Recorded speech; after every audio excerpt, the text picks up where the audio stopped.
Welcome to the Pursuit Chronicles, where hidden truths, bold journeys, and untold stories come to life. Get ready to chase the extraordinary. Ethan Caldwell woke to the shrill cry of his alarm at 5 a.m., the sound cutting through the stillness of his cramped apartment like a knife. He lay still for a moment, staring at the ceiling, where a faint water stain traced a jagged line. At 22, Ethan was no stranger to early mornings, but today was different. Today was the day he'd been preparing for since he'd sent his application. To Vanguard Solutions 3 months ago, the tech firm was a titan in the industry, known for its cutting-edge software and a culture that prized brilliance and discipline. For someone like Ethan, a community college graduate with no pedigree or connections, landing an interview was nothing short of a miracle. He rolled out of bed, his bare feet hitting the cold linoleum floor. The mirror in his tiny bathroom reflected a young man with sharp green eyes, a lean frame, and dark hair that refused to lie flat, no matter how much he combed it. He adjusted the charcoal suit he'd laid out the night before, a purchase that had drained half his savings from 2 years of late-night shifts at Rosie's Diner. The suit wasn't designer, but it fit him well, giving him the look of someone who belonged in a boardroom. His burgundy tie, a gift from his younger sister Mia, added a touch of warmth. "Serious but approachable," she'd said with a grin. Ethan smiled at the memory, tying the knot with care. This interview was his shot. Vanguard rarely hired outside elite universities, yet Ethan's application had caught someone's eye. Maybe it was the app he'd built, a donation management tool for local shelters coded in his spare time between shifts and classes. Or perhaps it was the recommendation from Dr. Nguyen, his computer science professor, who'd praised his relentless curiosity and human-centered approach. Whatever the reason, Ethan wasn't about to let this opportunity slip. A junior developer role at Vanguard started at $80,000 a year, a fortune compared to the $12 an hour he earned at the diner. It could pay off his student loans, help Mia with college, and give his parents a break after years of scraping by. Ethan checked his phone. 5:45 a.m. The interview was at 9 hours, but he planned to arrive by 8:15 to settle his nerves and review his notes. Vanguard's headquarters was a 45-minute bus ride downtown, and he'd memorized the route, even factoring in potential delays. The weather app promised clear skies, a relief after weeks of spring rain. He packed his backpack with essentials: a folder with his resume, a notebook with rehearsed answers, a flash drive with his app demo, and a protein bar in case his stomach betrayed him. He glanced around the apartment. Bare walls, a second-hand couch, a desk cluttered with coding books, and whispered, "You've got this." With a deep breath, he locked the door and stepped into the dawn. The city was stirring as Ethan boarded the 6:15 bus, its seats half filled with early commuters. He chose a spot near the back, pulling out his notebook to review his talking points. Why Vanguard? Because I believe tech should serve people, not just profits. What's your greatest strength? Problem solving under pressure, like when I debugged a crashing app hours before a shelter's fundraiser. The words steadied him, a lifeline to the confidence he needed. Growing up, Ethan had watched his parents struggle. His dad fixing cars until his hands were raw, his mom ringing up groceries. With a tired smile, they'd given everything to keep him and Mia in school, to give them a shot at something better. This job was his chance to repay them, to build a future where they didn't have to choose between bills and groceries. The bus lurched to a stop at 7:05 a.m., 3 blocks from Vanguard's headquarters. Ethan stepped off, the morning air crisp. Against his skin, the tower loomed ahead, a sleek monolith of glass and steel that seemed to pulse with ambition. He adjusted his tie, rehearsing his introduction. "Hi, I'm Ethan Caldwell, and I'm here to build tech that matters." He was early, exactly as planned, with time to find a quiet corner and prepare. He'd walked half a block when a sharp cry stopped him cold. Ethan turned, scanning the street. Near a narrow alley, an older woman stood clutching her arm. Her grocery bag spilled across the sidewalk. Apples rolled into the gutter. A carton of eggs lay shattered, and a loaf of bread sat soaked in a puddle. She was in her late 60s, her gray hair pulled into a loose bun, her coat worn but tidy. She winced, one hand braced against a lamppost, her face tight with pain. Ethan's phone read 7:10 a.m. He had time, 45 minutes until he needed to be in the lobby. The practical voice in his head urged him to keep moving. Someone else would. Help, a shopkeeper, a passerby, maybe a delivery driver. The street was quiet, though, the morning rush still building. A few pedestrians hurried past, heads down, earbuds in. The woman tried to bend down, then gasped, steadying herself. His mother's words surfaced, soft but firm. Kindness isn't just what you do, it's who you are.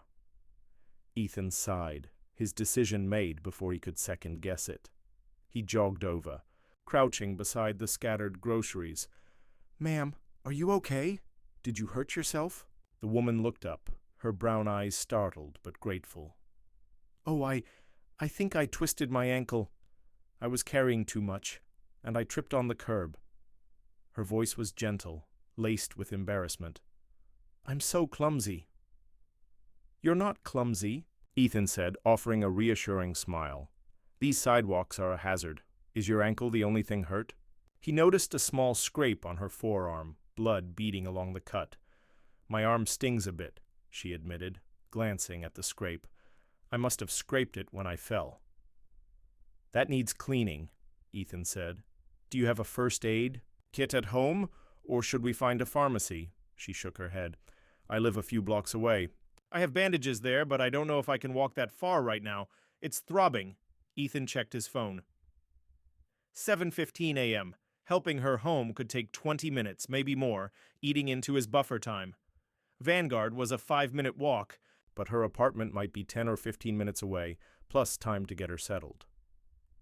The interview loomed, a ticking clock in his mind, but the woman's pained expression silenced his doubts. "Let's get you home," he said, standing and offering his arm. Lean on me, and we'll go slow. I'll carry your bag." She hesitated, then nodded. "Thank you, young man. I'm Margaret." "Ethan," he replied, gathering what he could salvage, 3 apples, a can of soup, the soggy bread, and tucking them into her reusable tote. He slung his backpack over one shoulder and supported Margaret as they started walking.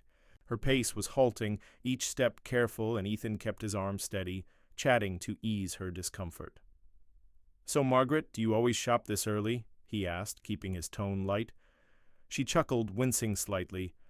"Only when I can't sleep. I thought I'd beat the crowds at the market. Didn't expect to end up like this." "You're doing great," Ethan said. "We'll have you home soon." His phone read 7:20 a.m. His heart sank, but he pushed the worry aside. Margaret needed him. They moved through the waking city, passing bodegas opening their shutters and delivery trucks idling at curbs. Margaret's apartment was in a modest brick building, its paint chipped, but its stoop swept clean. It took 15 minutes to reach it, longer than Ethan had hoped. At the entrance, he helped her up the 3 steps, her grip tightening on his arm. "Almost there," he said. "Which floor?"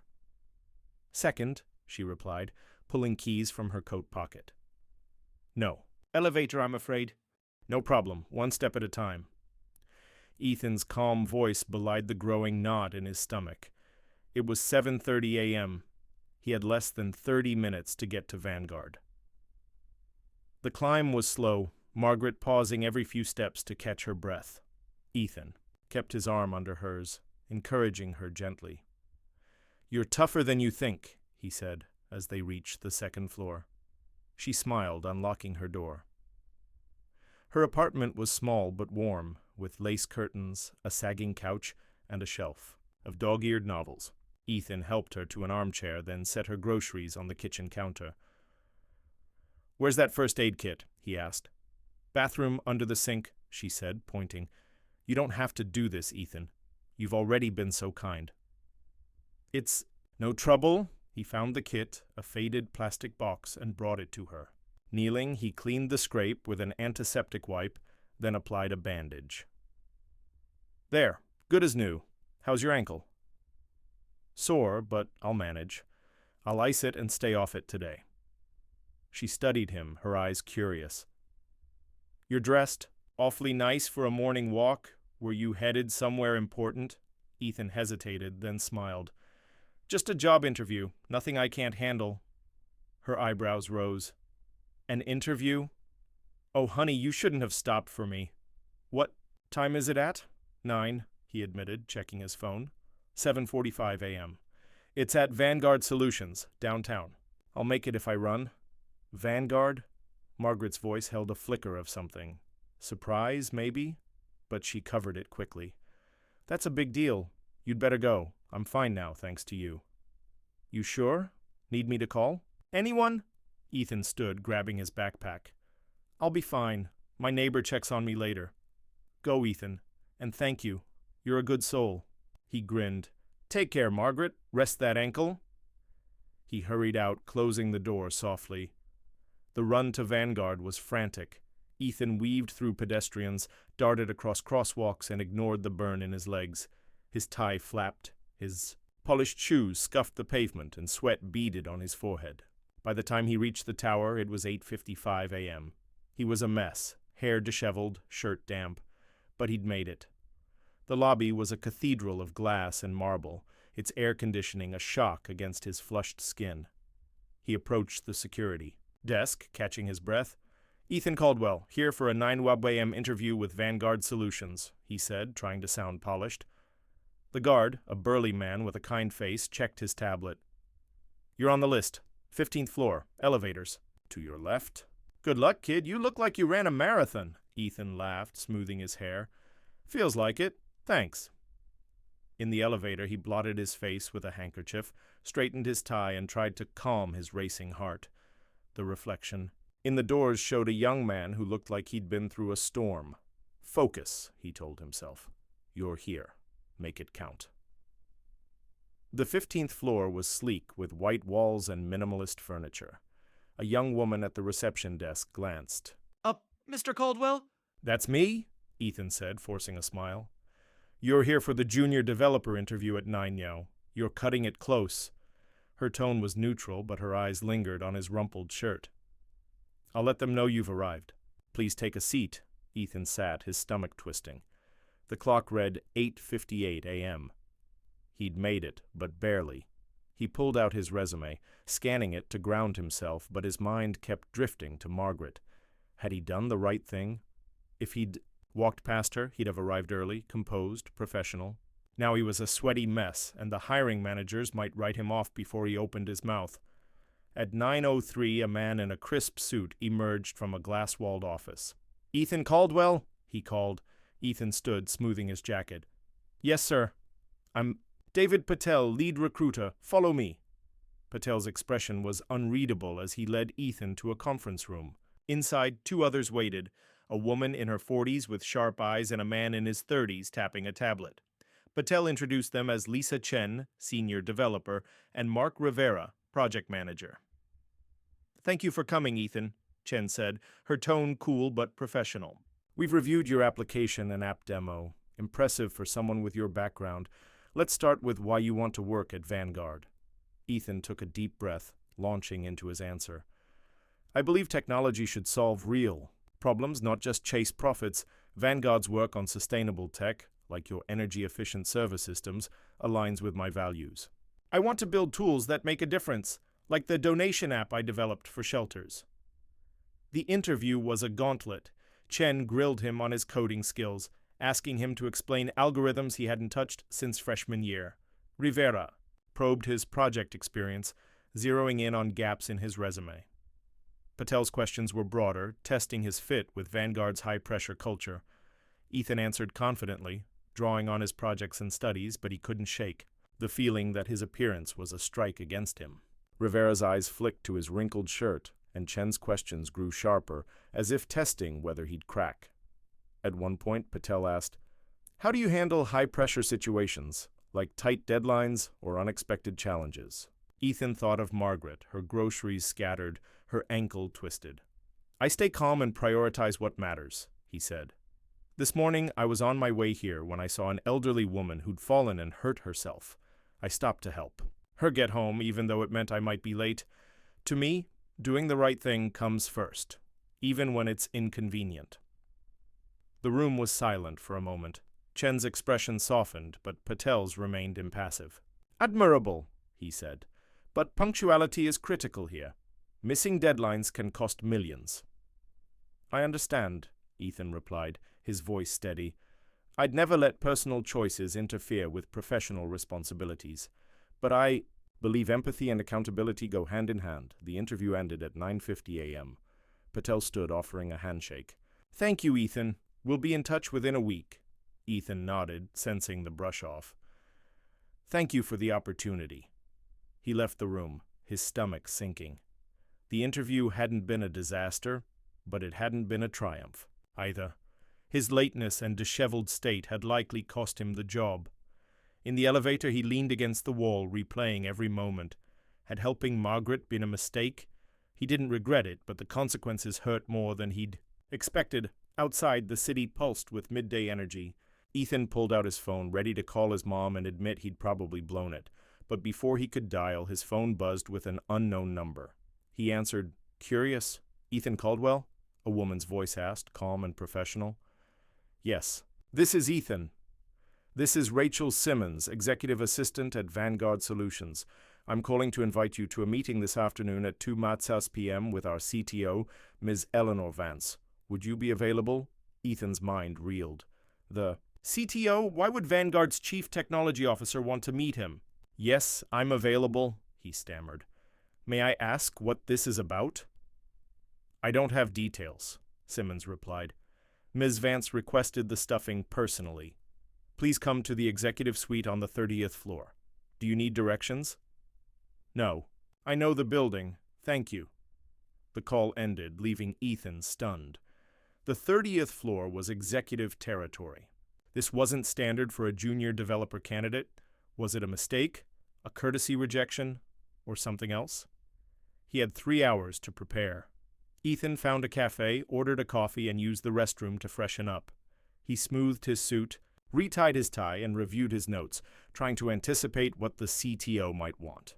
His app demo was strong, but a CTO wouldn't care about a college project. Maybe it was about his interview performance. Had Patel reported his lateness? Ethan's nerves buzzed, but he forced himself to focus. Whatever this was, he'd face it head-on. At 1:45 p.m., Ethan returned to Vanguard's tower, his resolve firm. The security guard recognized him, raising an eyebrow. "Back already? Must have made an impression?" "Hope so," Ethan said with a grin. The guard handed him a special badge for the 30th floor. "Good luck up there." The executive suite was a world apart from the HR floor. The reception area had plush carpets, original artwork, and windows showcasing the city skyline. A woman in a tailored blazer approached. "Mr. Caldwell, I'm Rachel Simmons. Thank you for coming on short notice." "Thank you for the invitation," Ethan said, shaking her hand. "I'm a bit unsure why I'm here." Simmons smiled enigmatically. "Ms. Vance will explain. Follow me." She led him down a hallway lined with photos of Vanguard's milestones, its first server farm, its IPO, its global expansion. At the end was a set of double doors. Simmons knocked, then opened one. "Ms. Vance, Ethan Caldwell is here." "Send him in," came a warm, authoritative voice. Ethan stepped into a spacious office, sunlight streaming through windows that framed the city like a painting. A woman in her late 60s stood by a sleek desk, her gray hair neatly styled, her eyes sharp, but kind. She wore a navy blazer and a confident smile. Ethan's breath caught as recognition hit. It was Margaret, the woman he'd helped that morning. "Ethan," she said, extending a hand. "I'm Eleanor Vance, CTO of Vanguard Solutions. It's good to see you again." Ethan shook her hand, his mind spinning. "You're Margaret? I mean, Ms. Vance? I had no idea." She laughed, gesturing to a chair. "Please, sit." "And yes, I'm Margaret Eleanor Vance. I don't often use my full title when I'm buying eggs." Ethan sat, still processing. The woman he'd helped was one of the most powerful people in tech. "Why didn't you tell me who you were?" "Because you didn't need to know," Vance said, settling into her chair. "This morning I was running an errand before a board meeting. I don't usually go out alone. My team insists on drivers, but I wanted a moment of normalcy. Then I tripped, and there you were, a young man in a suit, clearly in a hurry, who stopped to help a stranger at the cost of his own plans. Ethan swallowed. I almost didn't stop. I was terrified of missing the interview. And yet you did, Vance said, her eyes steady. That tells me more about you than any resume. I read your file after you left my apartment. Your app demo is excellent, innovative, practical, built with real-world impact in mind. Your grades are stellar, your reference is glowing. But what sets you apart is your character. She leaned forward, her voice softening. Do you know how many candidates we see with perfect credentials? Hundreds. But how many would risk a career-defining moment to help someone in need? Very few. That's why you're here. Ethan's heart pounded. So, this isn't about the junior developer position? Vance smiled. Not quite. I'd like to offer you a role as my personal apprentice. You'd work directly with me, learning Vanguard's tech division from the inside out. You'd attend strategy meetings, contribute to R&D, and help shape our community outreach programs. It's not entry-level, it's a fast track to leadership. Ethan stared, speechless. Ms. Vance, I'm honored, but I'm not sure I'm qualified. You're not? She said bluntly, then softened. Not yet. That's the point. This role is about potential, not polish. I can teach you code, architecture, and market strategy. I can't teach integrity or compassion. Those you already have. She slid a folder across the desk. The position comes with a starting salary of $120,000, full benefits, and stock options after 2 years. You'd report to me, and I'd expect you to challenge me, learn fast, and speak your mind. Interested? Ethan's mind raced. The salary would change his family's life. The opportunity was beyond his wildest dreams. Yes, he said, his voice firm. I'm in. Vance's smile widened. Good. Welcome to Vanguard, Ethan. 2 weeks later, Ethan stood at Vanguard's entrance, his new employee badge clipped to a sharper suit. His first day as Eleanor Vance's apprentice was about to begin. The sky was overcast, but no rain was forecast. He thought of that morning, of Margaret, Eleanor, and the choice that had changed everything. Inside, Simmons greeted him with a nod. Right on time, Ethan. Ms. Vance is in the boardroom. Big day. New project launch. Ethan grinned, adjusting his tie. I'm ready. The executive elevator carried him to the 30th floor, where the boardroom buzzed with activity. Vance stood at the head of a massive table, surrounded by executives in tailored suits. She spotted Ethan and waved him over. Ethan, meet the team. Everyone, this is my new apprentice, Ethan Caldwell. A silver-haired man raised an eyebrow. Bit young for this room, Eleanor. Vance's eyes twinkled. Youth is an asset, Richard. Ethan's here to keep us honest. The meeting was a whirlwind of technical jargon and strategic debates. Ethan listened intently, taking notes, occasionally catching Vance's eye as she explained a point. At one juncture, the discussion turned to a new AI project with ethical implications. An executive argued for speed over scrutiny, citing market pressure. Vance turned to Ethan. What's your take, Ethan? The room went quiet. Ethan felt every eye on him, but he thought of the shelters his app had helped, the people behind, the numbers. Speed matters, he said, his voice steady, but if we cut corners on ethics, we risk harming the communities we claim to serve. I'd suggest a phased rollout with transparent testing. Silence followed, then Vance nodded. Exactly why you're here. Let's explore that approach. As the meeting ended, several executives nodded respectfully to Ethan. Vance pulled him aside. You did well. You spoke your truth, even under pressure. Thank you for the chance, Ms. Vance, Ethan said. You earned it, she replied. The rain didn't stop you that morning. It showed you the way. Standing by the boardroom window, Ethan watched the city below, its streets dry under the cloudy sky. Somewhere out there, another young dreamer was rushing to an interview, chasing a future. Ethan smiled. He'd arrived at Vanguard through an unexpected door, but he knew now that true success wasn't about titles or money. It was about the choices made in quiet moments, when no one or someone very important was watching. The weeks that followed were a blur of learning and adaptation. Ethan's days began at 7 a.m., reviewing reports in his new office. a sleek space with a view that still took his breath away. He shadowed Vance in meetings, absorbing her approach to leadership, firm but fair, always grounded in principle.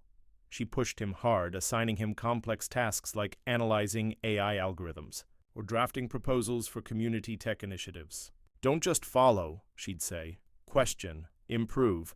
Ethan's first major project was a partnership with local schools to provide coding workshops for underserved kids. He threw himself into it, drawing on his own experience as a kid who'd discovered coding through a library computer. At the project's launch, he stood beside Vance as students demoed their first apps, their faces lit with pride. "This is why we do this," Vance whispered. Ethan nodded, his heart full. At home, life was changing too. Ethan's salary let him pay off his loans and move his parents to a better apartment. Mia, now a freshman, teased him about his fancy job but beamed when he covered her tuition. His mom cried when he surprised her with plane tickets for a long overdue vacation. "You're making us proud," she said, hugging him tight. One evening, Ethan visited Margaret, Eleanor, at her apartment, bringing a new grocery tote as a playful gift. She laughed, inviting him in for tea. "You're doing well," she said, her eyes warm. "But don't let the suit fool you. Stay the kid who stopped for a stranger." "I will," Ethan promised. As he walked home, the city lights glowing. Against the dusk, Ethan felt a quiet certainty. The path to Vanguard hadn't been straight, but every step, every choice, had led him here. And he was just getting started. Thanks for watching the Pursuit Chronicles. If the story moved you, don't forget to like, share, and subscribe, because the pursuit never ends.